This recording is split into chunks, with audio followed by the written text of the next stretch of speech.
3 medic behaviours that could be hurting the NHS, written by Glen O'Humeral. The NHS is under super enormous pressure. Staff are walking, patients are waiting ridiculous amounts of time, and services feel harder to deliver than ever. Why? Not enough funding? Debatable. An ageing population?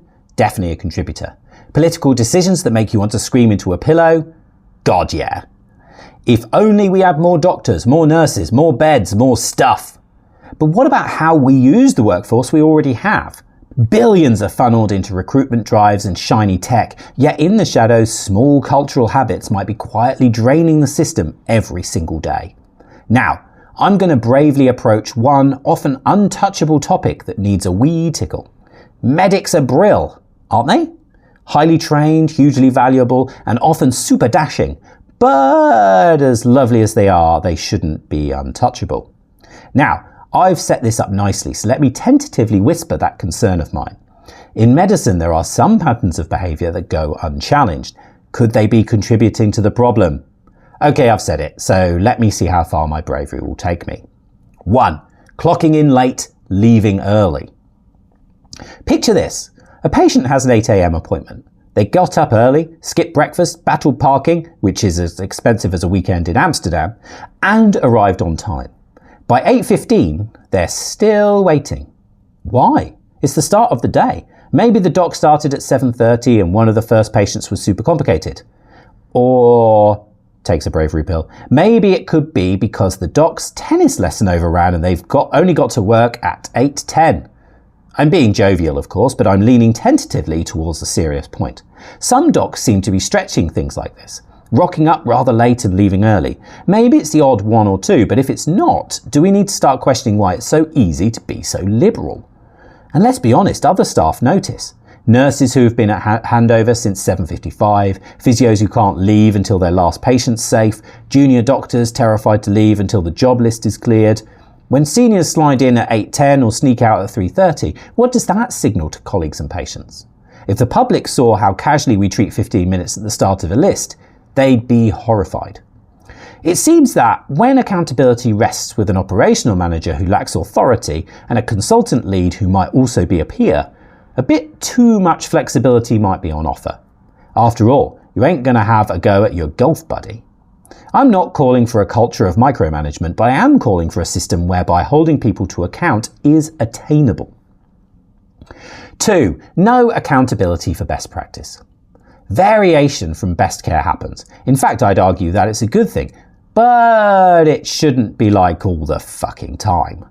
Subacromial decompressions, SADs, trigger point injections, scopes on NANs, it's a bit much, isn't it? If I could set a KPI for trauma and orthopedics, it would be the ratio of scopes to NANs per year, and you'd want to be going for 1 in 100. I joke, I think. I'll mull it over. But I do wonder how much outdated practice like this is costing the NHS. Probably enough to hire an extra nurse for A&E. And it's not just about money. It does suck. Imagine being sat on a pain management waiting list for 2 years. 2 years of losing physical and mental health, and the prize at the end is an intervention that barely works. I do have empathy for medics here. I assume that by the time a patient gets to that point, our medical colleagues assume that they've had a great journey of care, and maybe through a place of empathy, a Hail Mary is worth it. Did I assume too much there? I'll assume I did. Then there's the impact on the flow of the entire system. Every unnecessary arthroscopy is not just £1,500 down the drain, it is also a patient waiting 3 months longer for their diagnostic colonoscopy. Opportunity cost is the bit that stings. Outdated practice isn't neutral. It actively blocks innovation and slows access for those who really need it. So what do we do? Well, what if instead of tracking DNA rates, we openly tracked adherence to best practice? Could transparent national data give managers clarity, patients reassurance, and clinicians stronger feedback loops? Shine light on those blind spots. Give ops leads, commissioners, and the public something to really dwell on. If we put in as much effort to tracking adherence to best practice as we do DNA rates, we might just strike gold. Honestly, the amount of time spent on monitoring DNAs is so incredibly demoralising. Saving an extra 4 appointments isn't going to make the difference in our mates. Saving an extra 4 appointments isn't going to make the difference that our mates in the Department for Health seem to think it will. My mate Wes Streeting, sitting on top of that tree, loves a statement. So here you go, pal. I've sorted it for you. Remember when you were warming up number 10 for Farage? Vomits in own mouth. 3. Protecting roles instead of using the workforce we have. My mate Wes Streeting, sitting at the top of the tree, loves a statement. So here you go, pal. I've sorted it for you. Remember me when you're warming up number 10 for Farage. Vomits in own mouth. 3. Protecting roles instead of using the workforce we have. Does the NHS have a workforce problem? Probably. Could it be less of an issue if a door was opened for ACPs, APPs, ANPs to stretch themselves? Like, why aren't ANPs allowed to see spines in emergency departments? Genuinely, I'm asking because at the Mo, I'm worried it's because the docs don't fancy them to do a good job. I hope I'm wrong, but I'm worried I'm not. And why are spines treated like pastry cooking? 90% are dead easy, unlike baking a meal fuel, which is actually really hard to do, as I found out on a really bad date. Other health systems are already embracing this. In the US, ANPs run entire spine triage services. In Australia, physios lead ED fracture clinics. The Netherlands hand advanced practice nurses far more autonomy. And guess what? The sky doesn't fall. If anything, morale improves because otherwise talented professionals who feel boxed in eventually leave, which ironically makes the workforce shortage even worse. Then you've got primary care. Over recent years, I've heard many GPs describing almost unmanageable workloads. I listen to them on social media, in their lunch breaks and on podcasts. What I hear sounds grim, but when I've looked a bit deeper, the same issue lives there too. If you're a service user or a commissioner and your GP practice has a mega grim waiting list, have a browse at how many ANPs or FCPs they have in their practice. It's often not enough.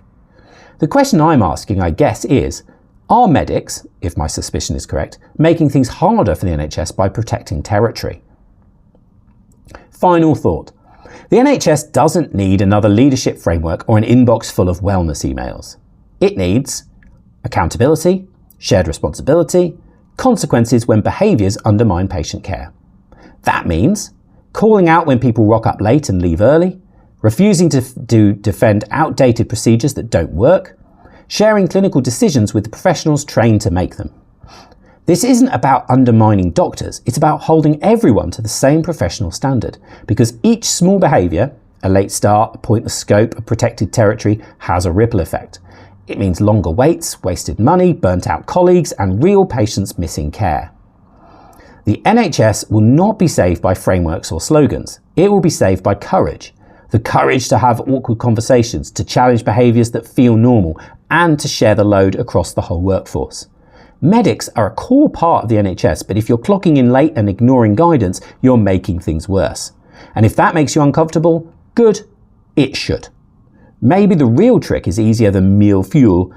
Turn up, use best practice, share the load.